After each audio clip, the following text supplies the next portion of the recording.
US speaker Nancy Pelosi Taiwan दौरे पर कहा, हर स्तर पर ताइवान का साथ देंगे। ताइवान से किए हुए वादों से पीछे नहीं हटेंगे। ताइवान और अमेरिका की दोस्ती पर गर्व है। कोविड में ताइवान सरकार ने अच्छा काम किया है। ताइवान के प्रति अपनी प्रतिबद्धता नहीं छोड़ेंगे। 43 साल से ताइवान के साथ खड़ा है अमेरिका। हम हंगामे से रुकने वाले नहीं हैं। हंगामा इसलिए भी क्योंकि मैं हाउस स्पीकर हूँ। एशिया प्रशांत क्षेत्र में शांति में खलल न डालें। अभी कई और अमेरिका नेता ताइवान आएंगे तो निश्चित तौर पर एक और तो दोस्ती की बात कही गई है उनके संबोधन के द्वारा, तो वहीं दूसरी ओर जो चीन लगातार गीदड़ भपकियां दे रहा है तो ऐसे में उसको लेकर भी कटाक्ष करते हुए वो नजर आई। उन्होंने कहा कि अभी तो कई और अमेरिकी नेता हैं जो ताइवान पहुंचेंगे।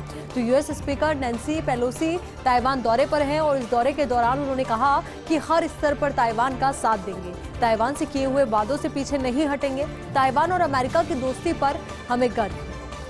कोविड में ताइवान सरकार ने अच्छा काम किया है। ताइवान के प्रति अपनी प्रतिबद्धता नहीं छोड़ेंगे। 43 साल से ताइवान के साथ खड़ा है अमेरिका। हम हंगामों से रुकने वाले नहीं हैं। हंगामा इसलिए भी क्योंकि मैं हाउस स्पीकर हूं। एशिया प्रशांत क्षेत्र में शांति में खलल ना डाले। अभी कई और अमेरिका नेता ताइवान आएंगे। अब बात करेंगे उद्धव ठाकरे के सामने दोहरी चुनौती। तो शिवसेना को बचाने और संजय राउत के विकल्प की चुनौती है। ऐसे नेता की तलाश है जो राउत जैसे हैंडल कर सके 3 भूमिकाएं। शिवसेना प्रवक्ता, दिल्ली की राजनीति के साथ मुखपत्र, सामना की जिम्मेदारी। सबसे बड़ी बात, राउत में नेगेटिव या पॉजिटिव नैरेटिव बनाने की थी क्षमता, लेकिन वर्तमान में शिवसेना में राउत के विकल्प बनने की किसी भी नेता में गुण नहीं। राजनीतिक घटनाक्रम के बीच शिवसेना को चाहिए प्रतिनिधित्व करने वाला नेता भी। ऐसी स्थिति में उद्धव शायद अब दिल्ली की राजनीति में आदित्य ठाकरे को कर सकते हैं आगे। प्रियंका चतुर्वेदी, अरविंद सावंत, अनिल देसाई को मिल सकती है कमान। तो यही लग रहा है, अटकलें भी इसी बात को लेकर की तेज है कि जो चुनौती उद्धव ठाकरे के समक्ष है वो दोहरी चुनौती है। तो इससे कैसे वो पार पाएंगे और जो नाम सामने आ रहे हैं क्या वो राउत के विकल्प बन पाएंगे, क्योंकि ऐसे नेता की तलाश की जा रही है जो राउत जैसे तीनों भूमिकाएं हैंडल कर सके। शिवसेना प्रवक्ता की भूमिका वो हैंडल कर सके, दिल्ली की राजनीति के साथ मुखपत्र, सामना की जिम्मेदारी भी हैंडल कर सके, और सबसे बड़ी बात, राउत में नेगेटिव या पॉजिटिव नैरेटिव बनाने की क्षमता थी। लेकिन वर्तमान में शिवसेना में राउत के विकल्प बनने के किसी भी नेता में गुण नहीं थे। राजनीतिक घटनाक्रम के बीच शिवसेना को चाहिए प्रतिनिधित्व करने वाला नेता भी। ऐसी स्थिति में उद्धव शायद अब दिल्ली की राजनीति में आदित्य ठाकरे को कर सकते हैं आगे। प्रियंका चतुर्वेदी, अरविंद सावंत, अनिल देसाई को मिल सकती है कमान।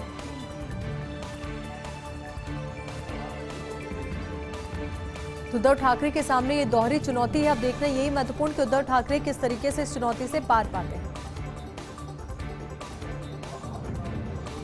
अब बात करेंगे बेहद महत्वपूर्ण सवाल की कि क्या शरद पवार सीताराम येचुरी के नियंत्रण में विपक्ष की सियासत है, क्योंकि न कांग्रेस, न ममता और न ही केसीआर की पकड़। ममता केसीआर का ज्यादा फोकस अपने राज्यों की भागदौड़ पर है।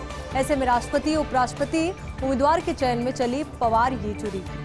शरद पवार ने यशवंत सिन्हा तो येचुरी ने अलवा के नाम पर लगाई अंतिम मुहर। विपक्षी नेताओं से बातचीत कर साझा उम्मीदवार तय करने में निभाई भूमिका।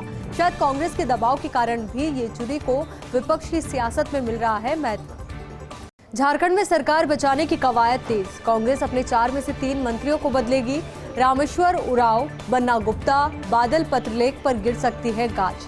वैसे इन सभी पर केंद्रीय एजेंसियों की चल रही है जांच। खुद भी हट सकते हैं। हालांकि कांग्रेस के इस कदम से फायदे से ज्यादा नजर आ रहा है नुकसान, क्योंकि इन सभी के खुलकर भाजपा के साथ जाने का रास्ता हो जाएगा साफ। इस बीच दीपिका पांडे सिंह और कुमार जयमंगल बन सकते हैं मंत्री। आगामी दिनों में झारखंड में देखने को मिल सकती है सियासी उथल पुथल।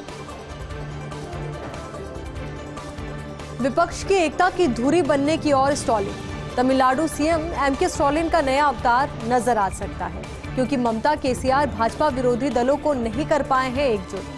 कांग्रेस नेतृत्व को स्वीकार नहीं करना दोनों की राह में बना रोड़ा। ऐसे में स्टॉलिन उस नेता के रूप में उभर रहे हैं जिसे पूरा विपक्ष कर सकता है स्वीकार। 2024 के आम चुनाव में स्टॉलिन बन सकते हैं भाजपा के खिलाफ बड़ी जुटाऊ नेता। तो वहीं स्टॉलिन का कांग्रेस के साथ भी हमेशा रहा है अच्छा सद्भाव। तो ऐसे में यही कहा जा रहा है कि एमके स्टॉलिन वो नाम हो सकते हैं, वो चेहरा हो सकते हैं जो बड़े नेता बन सकते हैं और भीड़ जुटाऊ नेता बन सकते हैं। भारत में कोरोना पूर्व की उड़ानें शुरू करेगा सिंगापुर एयरलाइंस। भारत में विस्तारा के सह मालिक सिंगापुर एयरलाइंस समूह ने बनाई है योजना। अक्टूबर के अंत तक भारत में सभी उड़ानों को बहाल करने की योजना बनाई गई है। कोविड-19 से पहले के स्तर पर बहाल करने की योजना बनाई गई है। एयरलाइंस समूह धीरे धीरे बढ़ाएगा भारतीय शहरों में अपनी उड़ानें। चेन्नई के लिए 17, कोच्चि के लिए 14, बेंगलुरु के लिए 16 साप्ताहिक सेवाएं संचालित होंगी। भारत और सिंगापुर में बढ़ती यात्रा मांग को देखते हुए योजना बनाई गई है। दिल्ली व अन्य शहरों की उड़ानें भी कोरोना से पहले की स्थिति में लाने की बनाई है योजना।